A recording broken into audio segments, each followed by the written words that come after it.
Masobra 400 ka mga Ilonggo nga lubos na apektuhan ni Bagyong Odette ang nakabaton sang relief goods kag bulig pinansyal gikan sa lokal nga panguluhan. Ginkalipay sang 84 anyos nga si Oliva Flores tumandok sa barangay Tabuk, Suba, Haro nga siya ang isa sa mga nakabaton sang food packs gikan sa lokal nga panguluhan. Para kay Flores, dako ini nga bulig para sa dugang niya nga supply sang pagkaon sa tagsa ka adlaw.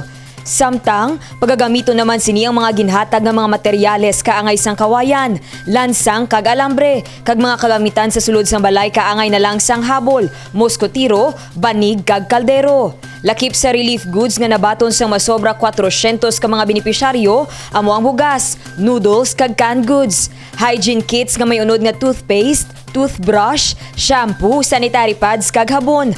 Dako naman ang pasalamat ni Flores sa bulig nga ginhatag sang lokal nga panguluhan. Nalipay, gini dako ang kalipay ko kay nakuanan kami. Kung sa bagay, duhaman lang kami sa bata ko. Galing kumpol na siya. Iway man ko pangita, way man siya. Dapat ko sa balay ko Mga banig na, kay way naman kami mga banig. Sa balay ko gid lang na makadto.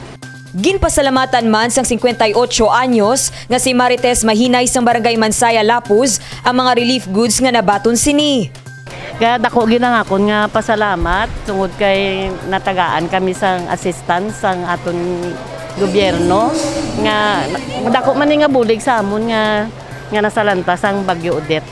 Dako nga pasalamat namon kay Mayor Triñas sa ginhatag nga bulig sa amon nga matagaan niya kami sa mga assistance nga ginhatag sa amon. Ang mga relief goods kag materyales ang gikan sa bulig nga ginhatag ng VP Leni Robredo, Senator Risa Hontiveros, Senator Tito Soto kag Senator Kiko Pangilinan. Samtang, sang nakaligad nga Disyembre 24, naghiwat man sang gift giving ang Uswag Ilonggo Party List sa pagpanguna ni Raisa Treñas. Kung sa diin, nakabaton sang Christmas gift packs kag meat packs ang mga pamilyang Ilonggo sa Barangay Suok Arevalo kag Barangay San Isidro Haro. Ang mga nabaton nga pagkaon ang nagserbe nga handa sa pamilyang Ilonggo sa Noche Buena, gikan sa Jollibee Foods Corporation kag SM Cares. Sa pihak nga bahin, ginkasalman subong nga adlaw ang 40 ka mga magkahagugma nga ginpangunahan sang alkalde kainas sang aga sa Iloilo Freedom Grandstand. Dane Raffles para sa Level Up Patrol.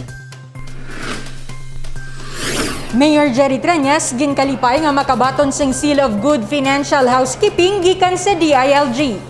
Ginkalipay ni Mayor Jerry Treñas nga nakabato ng lokal nga panguluhan sang Seal of Good Financial Housekeeping gikan sa Department of the Interior and Local Government. Base sa Memorandum Circular No. 2014-39 sang DILG, ang Seal of Good Financial Housekeeping ang ginhatag sa isa ka local government unit nga nakapasar sa mga pagsulundan sini ilabi na sa accounting kag auditing standards sang DILG kag Commission on Audit. Ini nagapakita lamang sang tampad nga serbisyo kag transparency sang lokal nga panguluhan sang syudad sang Iloilo. Ginpasalamatan man sang alkalde ang kada department heads, assistant department heads kag mga empleyado sang Iloilo City Government nga nagbulig para maangkon ang ini nga dungog gikan sa DILG. Divine Singh para sa Level Up Patrol.